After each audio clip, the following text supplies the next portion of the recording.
Social media पर तनाज़ात के बाइस घर वालों ने मेरा फोन भी रख लिया। पाकिस्तानी गुलकारा आयमा बेग ने कहा है कि शोहरत का फायदा है वहीं नुकसान भी है। लोग अपनी जाती जागीर समझते हैं। उन्होंने अपने नए गाने मुझे प्यार हुआ था के हवाले से बताया कि उनके जहन में कुछ नहीं था। अचानक कैफी खलील का गाना सुना और सोचा कि इस गाने को वो अपनी आवाज में गाएं। मीडिया से गुफ्तगू करते हुए आयमा बेग ने अपनी जिंदगी के उन तल्ख तजुर्बात का भी जिक्र किया जिससे वो गुज़िश्ता कई महीनों से गुजर रही थी। उन्होंने बताया, मुझे महसूस होता है कि गाने के बोल मेरी कहानी बयान कर रहे हैं।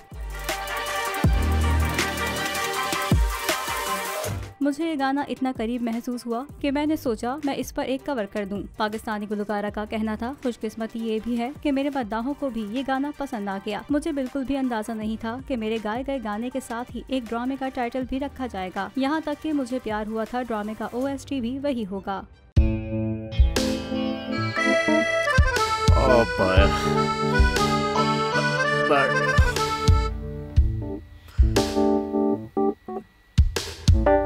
इंतशार से निकलने का वाहिद हल इंतखाबात है।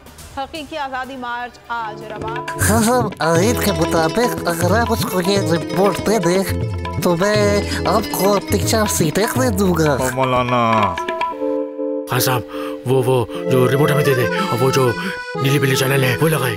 जाओ शबास। हम ऐसा टीवी देखते ही नहीं जिसका रिमोट हमारे हाथ में ना हो। और यहाँ पे कोई 2 नंबर ही नहीं चलेगी। और हम कोई गुलाम है जो आप रिमोट मांगे हम दे दें? Absolutely not. यहाँ पे सिर्फ पाकिस्तान का नंबर 1 चैनल चलेगा, बोल, जो हकीकी सहाफत की जंग लड़ रहा है। पाकिस्तान के लिए कोई और नहीं, सिर्फ बोल खड़ा है। आप सब भी बोल देखें।